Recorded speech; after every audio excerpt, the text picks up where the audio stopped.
ഇന്ന് സ്ത്രീകളിൽ വളരെ സാധാരണയായി കാണപ്പെടുന്ന ഒരു ആരോഗ്യ പ്രശ്നമായ PCOD അഥവാ പോളിസിസ്റ്റിക് ഓവേറിയൻ ഡിസീസിനെ കുറിച്ചാണ് നമുക്ക് സംസാരിക്കാനുള്ളത്. പ്രായപൂർത്തിയായ പെൺകുട്ടികളിലും യുവതികളിലും കൂടുതലായി കണ്ടുവരുന്ന ഒരു ഹോർമോൺ അസന്തുലിതാവസ്ഥയാണ് PCOD. ഇത് സ്ത്രീകളുടെ ആർത്തവ ചക്രത്തെയും പ്രത്യുൽപാദന ആരോഗ്യത്തെയും മാത്രമല്ല മൊത്തത്തിലുള്ള ആരോഗ്യത്തെയും ബാധിക്കാം. എന്താണ് PCOD? സാധാരണയായി ഓരോ മാസവും സ്ത്രീകളുടെ അണ്ഡാശയത്തിൽ ഒരു അണ്ഡം വളർന്ന് പുറത്തു വരുന്നു. എന്നാൽ PCOD ഉള്ളവരിൽ ഹോർമോൺ അസന്തുലിതാവസ്ഥ കാരണം അണ്ഡങ്ങൾ പൂർണ്ണമായി വളരാതെ ചെറിയ സിസ്റ്റുകൾ പോലെ അണ്ഡാശയത്തിൽ തന്നെ തുടരാം. ഇതാണ് പോളിസിസ്റ്റിക് ഓവേറിയൻ ഡിസീസ് എന്ന് വിളിക്കപ്പെടുന്നത്. PCODയുടെ പ്രധാന ലക്ഷണങ്ങൾ. PCODയുടെ ലക്ഷണങ്ങൾ ഓരോരുത്തരിലും വ്യത്യാസപ്പെടാം. ഏറ്റവും സാധാരണമായ ലക്ഷണങ്ങൾ: ക്രമരഹിതമായ ആർത്തവം വൈകുക അല്ലെങ്കിൽ മാസങ്ങളോളം വരാതിരിക്കുക, അമിതമായ മുഖക്കുരു, മുഖത്തും നെഞ്ചിലും ശരീരത്തിൻ്റെ മറ്റു ഭാഗങ്ങളിലും അമിത രോമ വളർച്ച, മുടികൊഴിച്ചിൽ, ശരീരഭാരം കൂടുക, ഗർഭധാരണത്തിൽ ബുദ്ധിമുട്ട്, കഴുത്തിലും കക്ഷങ്ങളിലും കറുത്ത നിറം വരിക, ക്ഷീണം, മാനസിക സമ്മർദ്ദം. ഇവയിൽ ഒന്നോ അതിലധികമോ ലക്ഷണങ്ങൾ ഉണ്ടായേക്കാം. PCOD ഉണ്ടാകാനുള്ള കാരണങ്ങൾ. PCODക്ക് ഒരു കാരണം മാത്രമല്ല ഉള്ളത്. പ്രധാന കാരണങ്ങൾ: ജനിതക ഘടകങ്ങൾ, ഹോർമോൺ അസന്തുലിതാവസ്ഥ, ഇൻസുലിൻ റെസിസ്റ്റൻസ്, അമിതവണ്ണം, വ്യായാമക്കുറവ്, അനാരോഗ്യമായ ഭക്ഷണശീലം, അമിതമായ മാനസിക സമ്മർദ്ദം.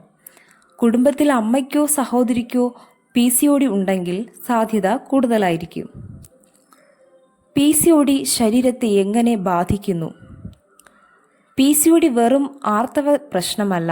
ഇത് ദീർഘകാലത്ത് പ്രമേഹ സാധ്യത വർദ്ധിപ്പിക്കാം, ഉയർന്ന രക്തസമ്മർദ്ദം ഉണ്ടാകാൻ കാരണമായേക്കാം, കൊളസ്ട്രോൾ പ്രശ്നങ്ങൾ വർദ്ധിപ്പിക്കാം, ഗർഭധാരണത്തെ ബാധിക്കാം, ആത്മവിശ്വാസക്കുറവും മാനസിക വിഷമവും ഉണ്ടായേക്കാം. അതുകൊണ്ട് സമയബന്ധിതമായ ചികിത്സയും ജീവിതശൈലി നിയന്ത്രണവും വളരെ പ്രധാനമാണ്. PCOD എങ്ങനെ കണ്ടെത്താം? ഡോക്ടർ രോഗലക്ഷണങ്ങൾ വിലയിരുത്തിയ ശേഷം ചില പരിശോധനകൾ നിർദ്ദേശിക്കും. ഉദാഹരണത്തിന് അൾട്രാസൗണ്ട് സ്കാൻ, ഹോർമോൺ പരിശോധനകൾ, ബ്ലഡ് ഷുഗർ പരിശോധന, ഇൻസുലിൻ പരിശോധന. ഈ പരിശോധനകളുടെ അടിസ്ഥാനത്തിലാണ് രോഗനിർണയം നടത്തുന്നത്. PCOD നിയന്ത്രിക്കാൻ എന്തൊക്കെ ചെയ്യാം? ആരോഗ്യകരമായ ഭക്ഷണശീലം. പച്ചക്കറികൾ, പഴങ്ങൾ, ധാന്യങ്ങൾ, പ്രോട്ടീൻ അടങ്ങിയ ഭക്ഷണങ്ങൾ എന്നിവ കൂടുതൽ ഉൾപ്പെടുത്തുക. കേക്കുകൾ, ബേക്കറി വിഭവങ്ങൾ, സോഫ്റ്റ് ഡ്രിങ്കുകൾ, അമിത മധുരമുള്ള ഭക്ഷണങ്ങൾ എന്നിവ കുറയ്ക്കുക. രണ്ടാമതായി, സ്ഥിരമായ വ്യായാമം. ദിവസവും കുറഞ്ഞത് 30 മുതൽ 45 മിനിറ്റ് വരെ നടക്കുക, യോഗ ചെയ്യുക അല്ലെങ്കിൽ മറ്റു വ്യായാമങ്ങൾ ചെയ്യുക. ഇത് ശരീരഭാരം നിയന്ത്രിക്കാനും ഇൻസുലിൻ റെസിസ്റ്റൻസ് കുറയ്ക്കാനും സഹായിക്കും. മൂന്നാമതായി, മതിയായ ഉറക്കം. ദിവസവും 7 മുതൽ 8 മണിക്കൂർ വരെ ഉറങ്ങാൻ ശ്രമിക്കുക.